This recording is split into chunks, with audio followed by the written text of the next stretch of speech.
नमस्कार। भारतवाणी से मैं कविता स्वागत करती हूँ आप सबका शिव पुराण महात्म्य से चतुर्थ अध्याय में।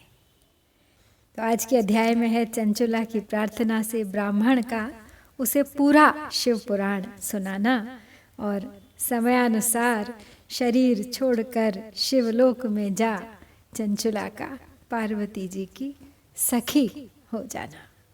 तो चलिए प्रारंभ करते हैं आज का पाठ। ब्राह्मण उवाच दिष्टया काले प्रबुद्धासि शिवानुग्रहतो वराम् इमां शिवपुराणस्य श्रुत्वा वैराग्यवत्कथां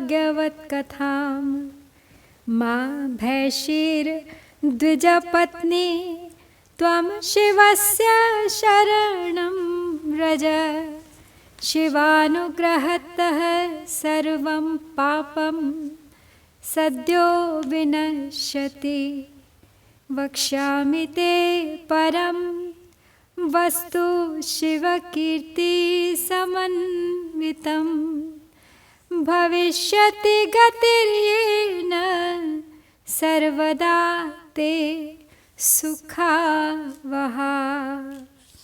तो ब्राह्मण बोले आगे कि बड़े सौभाग्य की बात है कि भगवान शंकर की कृपा से शिव पुराण की इस वैराग्य युक्त तथा श्रेष्ठ कथा को सुनकर तुम्हें समय पर चेत हो गया है, अर्थात समय पर जाग गई हो तुम। तो हे ब्राह्मण पत्नी, तुम डरो मत, भगवान शिव की शरण में जाओ। शिव की कृपा से सारा पाप तत्काल नष्ट हो जाता है। मैं तुमसे भगवान शिव की कीर्ति कथा से युक्त उस परम वस्तु का वर्णन करूंगा जिससे तुम्हें सदा सुख देने वाली उत्तम गति प्राप्त होगी। सत्कथा श्रवणादेव जाता ते मतिरीदृशी पश्चात्तापान्विता शुद्धा वैराग्यम विषयेषु च पश्चात्तापः पापकृतां पापानां निष्कृतिः परा सर्वेषां वर्णितं सद्भिः सर्वपापविशोधनम् पश्चात्तापेनैव शुद्धिः प्रायश्चित्तं करोति सः यथोपदिष्टं सद्भिर्हि सर्वपाप विशोधनम्। तो ब्राह्मण आगे कहते हैं कि शिव की उत्तम कथा सुनने से ही तुम्हारी बुद्धि इस तरह पश्चाताप से युक्त एवं शुद्ध हो गई है। साथ ही तुम्हारे मन में विषयों के प्रति वैराग्य हो गया है। पश्चाताप ही पाप करने वाले पापियों के लिए सबसे बड़ा प्रायश्चित है। सत्पुरुषों ने सबके लिए पश्चाताप को ही समस्त पापों का शोधक बताया है। पश्चाताप से ही पापों की शुद्धि होती है। जो पश्चाताप करता है वही वास्तव में पापों का प्रायश्चित करता है, क्योंकि सत्पुरुषों ने समस्त पापों की शुद्धि के लिए जैसे प्रायश्चित का उपदेश किया है, वह सब पश्चाताप से संपन्न हो जाता है। प्रायश्चित्तमधिकृत्य विधिवन्निर्भयः पुमान् न याति सुगतिं प्रायः पश्चात्तापी न संशयः एतत् शिवपुराणस्य कथा श्रवणतो यथा जायते चित्तशुद्धिर्हि न तथान्यैरुपायतः शोध्यमानं दर्पणं हि यथा भवति निर्मलं तथैतत् कथया चेतो विशुद्धिं यात्यसंशयम् विशुद्धे चेतसि शिवो नृणां तिष्ठति साम्बिकः ततो याति विशुद्धात्मा सांब शंभोः परम पदम। तो जो कोई भी व्यक्ति विधि पूर्वक प्रायश्चित करके निर्भय हो जाता है पर अपने कुकर्म के लिए पश्चाताप नहीं करता, उसे प्रायः उत्तम गति प्राप्त नहीं होती। परंतु जिसे अपने कुकृत्य पर हार्दिक पश्चाताप होता है वह अवश्य उत्तम गति का भागी होता है, इसमें संशय नहीं है। इस शिव पुराण की कथा सुनने से जैसी चित्त शुद्धि होती है वैसी दूसरे उपायों से नहीं होती। जैसे दर्पण साफ करने पर निर्मल हो जाता है, उसी प्रकार इस शिव पुराण की कथा से चित्त अत्यंत शुद्ध हो जाता है, इसमें कोई संशय नहीं है। मनुष्यों के शुद्ध चित्त में जगदम्बा पार्वती सहित भगवान शिव विराजमान रहते हैं। इससे वह विशुद्धात्मा पुरुष श्री सांब सदा शिव के परम पद को प्राप्त होता है। अतः सर्वस्य वर्गस्यैतत्कथा साधनं मतम् एतदर्थं महादेवो निर्ममे त्वाग्रहादिमाम् कथया सिद्ध्यति ध्यानमनया गिरिजापतेः ध्यानाज्ञानं परम तस्मात् कैवल्यं भवति ध्रुवम् असिद्ध शंकर ध्यानः कथामेव शृणोति यः स प्राप्यान्य भवे ध्यानं शंभोर्याति परां गतिम् एतत् कथा श्रवणतः कृत्वा ध्यानम् उमापतेः ते पश्चात्तापिनः पापा बहवः सिद्धिमागताः। आगे बोले ब्राह्मण, इस प्रकार यह कथा रूपी साधन सभी प्राणियों के लिए अत्यंत उपकारी है और इसी कारण महादेव जी ने इसको आग्रह पूर्वक प्रकट किया है। इस कथा से भगवान उमापति का ध्यान सिद्ध हो जाता है। उस ध्यान से परम ज्ञान और उससे मोक्ष की प्राप्ति निश्चय ही हो जाती है। भगवान शंकर के ध्यान में मग्न हुए बिना भी यदि कोई इस कथा को सुनता मात्र है तो भी वह दूसरे जन्म में भगवान के ध्यान को सिद्ध कर परम पद को पा लेता है। इस कथा के श्रवण से भगवान शंकर के ध्यान को प्राप्त कर पश्चाताप करने वाले पापी पुरुष सिद्धि को प्राप्त हो गए हैं। सर्वेषां श्रेयसां बीजं सत्कथा श्रवणं नृणां यथा वर्त्मसमाराध्यं भवबन्धगदापहं कथाश्रवणतः शम्भोर्मननाच ततो हृदा निदिध्यासनतश्चैव चित्तशुद्धिर्भवत्यलम् अतो भक्तिर्महेशस्य पुत्राभ्यां भवति ध्रुवम् तदनुग्रहतो दिव्या ततो मुक्तिर्न संशयः तद्विहीनः पशुर्ज्ञेयो मायाबन्धनस तधीह संसारबन्धनान्नैव मुक्तो भवति स ध्रुवम्। तो शिव पुराण की महत्ता बताते हुए आगे कहते हैं ब्राह्मण कि इस उत्तम कथा का श्रवण समस्त मनुष्यों के लिए कल्याण का बीज है। अतः यथोचित यानी शास्त्रोक्त मार्ग से इसकी आराधना अथवा सेवा करनी चाहिए। इस कथा का श्रवण भव बंधन रूपी रोग का नाश करने वाला है। भगवान शिव की कथा को सुनकर फिर अपने हृदय में उसका मनन एवं निधिध्यासन करने से पूर्णतया चित्त की शुद्धि हो जाती है। चित्त शुद्धि होने से महेश्वर की भक्ति अपने दोनों पुत्रों ज्ञान और वैराग्य के साथ निश्चय ही प्रकट हो जाती है। तत्पश्चात महेश्वर के अनुग्रह से दिव्य मुक्ति प्राप्त हो जाती है, इसमें कोई संशय नहीं है। जो शिव भक्ति से वंचित है उसे तो पशु ही समझना चाहिए, क्योंकि उसका चित्त माया के बंधन में आसक्त है। वह निश्चय ही संसार बंधन से मुक्त नहीं हो पाता। अतो हि द्विजपत्नी त्वं विषयेभ्यो निवृत्तधीः शृणु शम्भोः कथां चैतां भक्त्या परमपावनी।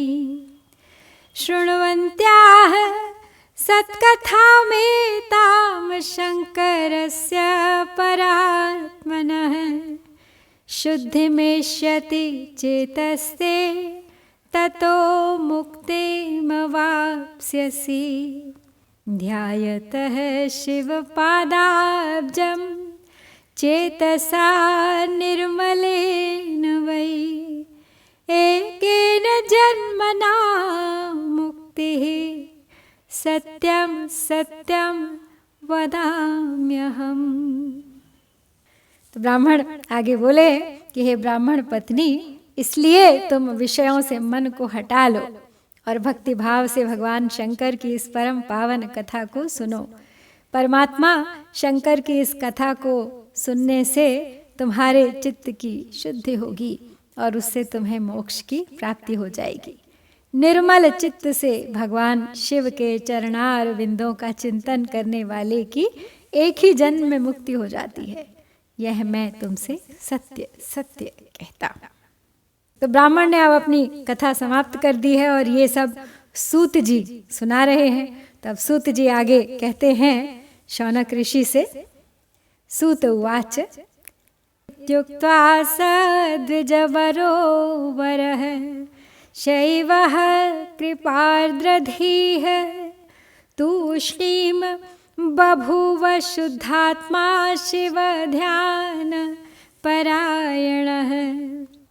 अथ बिन्दुगपत्नी सा चञ्चुलाभा प्रसन्नधीः इत्युक्ता तेन विप्रेण समासीत् बाष्पलोचना। पपातारं द्विजेन्द्रस्य पादयोस्तस्य हृष्टधीः चञ्चुला साञ्जलिः सा च कृतार्थास्मीत्यभाषत। अथ सोत्थाय सातङ्का साञ्जलिर्गद्गदाक्षरं तमुवाच महाशैवं द्विजं वैराग्ययुक्सुधीः। तो सूत जी बोले, शौनक, इतना कह के वे श्रेष्ठ शिव भक्त ब्राह्मण मौन हो गए। उनका हृदय करुणा से आर्द्र हो गया था। वे शुद्ध चित्त महात्मा भगवान शिव के ध्यान में मग्न हो गए। तदनंतर बिंदुग की पत्नी चंचुला मन ही मन प्रसन्न हो उठी। ब्राह्मण का उक्त उपदेश सुनकर उसके नेत्रों में आनंद के आंसू छलक आए थे। वह ब्राह्मण पत्नी चंचुला हर्षित हृदय से उन श्रेष्ठ ब्राह्मण के चरणों में गिर पड़ी और हाथ जोड़कर बोली, मैं कृतार्थ हो गई। तत्पश्चात उठकर वैराग्य युक्त तथा उत्तम बुद्धि वाली वह स्त्री जो अपने पापों के कारण आतंकित थी, उन महान शिव भक्त ब्राह्मण से हाथ जोड़कर गदगद वाणी में कहने लगी। चंचलो उवाच ब्रह्मन् शैववर स्वामिन् धन्यस्त्वं परमार्थदृक् परोपकारनिरतो वर्णनीयः सुसाधुषु उद्धरोद्धर मां साधो पतन्तीं नरकाणवे श्रुत्वा यां सुकथां शैवीं पुराणार्थ विजृम्भिताम् विरक्तधीरहं जाता विषयेभ्यश्च सर्वतः सुश्रद्धा महती हि तत्पुराण श्रवणे अधुना। तो चंचला बोली, हे ब्रह्मन, हे शिव भक्तों में श्रेष्ठ हे स्वामिन, आप धन्य हैं, परमार्थदर्शी हैं और सदा परोपकार में लगे रहते हैं, इसलिए आप श्रेष्ठ साधु पुरुषों में प्रशंसा के योग्य हैं। हे साधो, मैं नरक के समुद्र में गिर रही हूँ, आप मेरा उद्धार कीजिए, उद्धार कीजिए। पौराणिक अर्थ तत्व से संपन्न जिस सुंदर शिव पुराण की कथा को सुनकर मेरे मन में संपूर्ण विषयों से वैराग्य उत्पन्न हो गया, उसी इस शिव पुराण को सुनने के लिए इस समय मेरे मन में बड़ी श्रद्धा हो रही है। सूत उवाच, इत्युक्त्वा साञ्जलिः सा वै सम्प्राप्य तदनुग्रहं तत्पुराणं श्रोतुकामा तिष्ठ तत्सेवने रता। अथ शैववरो विप्रस्तस्मिन्नेव स्थले सुधीः सत्कथां श्रावयामास तत्पुराणस्य तां स्त्रियम्। इत्थं तस्मिन् महाक्षेत्रे तस्मादेव द्विजोत्तमात् कथां शिवपुराणस्य सा शुश्राव महोत्तमाम्। भक्तिज्ञानविरागाणां वर्धिनीं मुक्तिदायिनीं बभूव सुकृतार्था सा श्रुत्वा तां सत्कथां परां सद्गुरोस्तस्य कृपया शुद्धचित्ता च साद्रुतं शिवानुग्रहतः शम्भोः रूपध्यानमवापः। इत्थं सद्गुरुमाश्रित्य सा प्राप्त शिवसन्मतिः दध्यौ मुहुर्मुहुः शम्भोश्चिदानन्दवयं वपुः। तो सूत जी बोले कि ऐसा कह के हाथ जोड़ उनका अनुग्रह पाके चंचुला उस शिव पुराण की कथा को सुनने की इच्छा मन में लिए उन ब्राह्मण देवता की सेवा में तत्पर हो वहाँ रहने लगी। तदनंतर शिव भक्तों में श्रेष्ठ और शुद्ध बुद्धि वाले उन ब्राह्मण देवता ने उसी स्थान पर उस स्त्री को शिव पुराण की उत्तम कथा सुनाई। तो इस प्रकार उस गोकर्ण नामक महाक्षेत्र में उन्हीं श्रेष्ठ ब्राह्मण से उसने शिव पुराण की वह परम उत्तम कथा सुनी, जो भक्ति ज्ञान और वैराग्य को बढ़ाने वाली तथा मुक्ति देने वाली है। उस परम उत्तम कथा को सुनकर वह ब्राह्मण पत्नी अत्यंत कृतार्थ हो गई। उन सद्गुरु की कृपा से उसका चित्त शीघ्र ही शुद्ध हो गया। भगवान शिव के अनुग्रह से उसके हृदय में शिव के सगुण रूप का चिंतन होने लगा। इस प्रकार सद्गुरु का आश्रय लेकर उसने भगवान शिव में लगी रहने वाली उत्तम बुद्धि पाकर शिव के सच्चिदानंदमय स्वरूप का बारंबार चिंतन आरंभ किया। स्नात्वा तीर्थजले नित्यं जटावल्कलधारिणी भस्मोद्धूलित सर्वांगी रुद्राक्षकृतभूषणा शिवनाम जपासक्ता वाग्यतामित भोजना गुरुपदिष्ट मार्गेण सा शिवं समतोषयत्। एवं तस्याश्चञ्चुलायाः कुर्वन्त्या ध्यानमुत्तमं बहुकालो व्यतीयाय शम्भोस्तत्रैव शौनकः। अथ कालेन पूर्णेन भक्तित्रिकसमन्विताः समुत्ससर्ज देहं द्रुतमायान्तं प्रेषितं त्रिपुरारिणा। अथ कालेन पूर्णेन भक्तित्रिकसमन्विता समुत्ससर्ज देहं स्वमनायासेन चञ्चुला विमानं द्रुतमायान्तं प्रेषितं त्रिपुरारिणा दिव्यं स्वगणसंयुक्तं नानाशोभासमन्वितम् अथ तत्र समारूढा महेशानुचरैर्वरैः नीता शिवपुरीं सद्योध्वस्तसर्वमला च सा दिव्यरूपधरा दिव्यावयवशालिनी चन्द्रार्धशेखरा गौरी विलसद्दिव्यभूषणा। तब वो प्रतिदिन तीर्थ के जल में स्नान करके जटा और वल्कल धारण करने लगी तथा समूची देह में भस्म लगाकर रुद्राक्ष के आभूषण धारण करने लगी। वह भगवान शिव के नाम जप में लगी रहती थी। संयमित वाणी और अल्पाहार करते हुए गुरु के बताए मार्ग से वह शिवजी को प्रसन्न करने लगी। हे शौनक, इस प्रकार शंभु का उत्तम ध्यान करते हुए उस चंचला का बहुत सा समय बीत गया।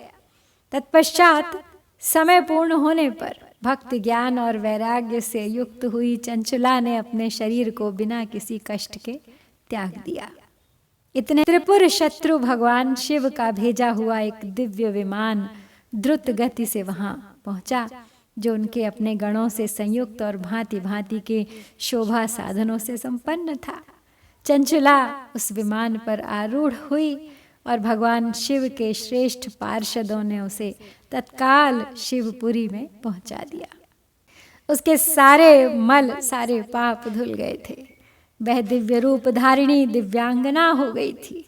उसके दिव्य अवयव उसकी शोभा बढ़ाते थे। मस्तक पर अर्धचंद्र का मुकुट धारण किए वह गौरांगी देवी शोभाशाली दिव्य आभूषणों से विभूषित थी। गत्वा तत्र महादेवं सा ददर्श त्रिलोचनं विष्णु ब्रह्मादिभिर्देवैः सेव्यमानं सनातनं गणेश भृङ्गिनन्दीश वीरभद्रेश्वरादिभिः उपास्यमानं सद्भक्त्या कोटिसूर्यसमप्रभं नीलग्रीवं पञ्चवक्त्रं त्र्यम्बकं चन्द्रशेखरं वामाङ्गे बिभ्रतं गौरी विद्युत्पुञ्ज समप्रभां कर्पूरगौरं गौरीशं सर्वालङ्कारधारिणं सितभस्मलसद्देहं सितवस्त्रं महोज्ज्वलम्। अब वहां पहुंचकर उसने त्रिनेत्रधारी महादेव जी को देखा। ब्रह्मा विष्णु आदि देवता उन सनातन शिव की सेवा कर रहे थे। गणेश भृंगी नंदीश वीरभद्रेश्वर आदि गण उत्तम भक्ति के साथ उनकी उपासना कर रहे थे। उनकी अंग कांति करोड़ों सूर्यों के समान प्रकाशित हो रही थी। कंठ में नील चिन्ह शोभा पाता था। उनके 5 मुख थे और प्रत्येक मुख में 3-3 नेत्र थे। मस्तक पर अर्धचंद्राकार मुकुट शोभा देता था। उन्होंने अपने वामांग में गौरी देवी को बिठा रखा था, जो विद्युत पुंज के समान प्रकाशित थी। गौरी पति महादेव जी की कांति कपूर के समान गौर थी। उन्होंने सभी अलंकार धारण कर रखे थे। उनका सारा शरीर श्वेत भस्म से भासित था। शरीर पर श्वेत वस्त्र शोभा पा रहे थे। वे अत्यंत ही उज्ज्वल वर्ण के थे। दृष्ट्वैवं शंकरं नारी सा मुमुदाति चंचुला सुसंभ्रमान् महाप्रीता प्रणनाम पुनः पुनः साञ्जलिः सा मुदा प्रेम्णा सन्तुष्टा च विनीतका आनन्दा बाष्पजलैर्युक्ता रोमहर्षसमन्विता अथ सा वै करुणया पार्वत्या शङ्करेण च समानीतोपकण्ठं हि सुदृष्ट्या च विलोकिता पार्वत्या सा कृता प्रीत्या स्वसखी दिव्यरूपिणी दिव्यसौख्यान्विता तत्र चञ्चुला बिन्दुगप्रिया तस्मिन् लोके परानन्दघनज्योतिषशाश्वते लब्ध्वा निवासम् अचलं लेभे सुखमनाहतम्।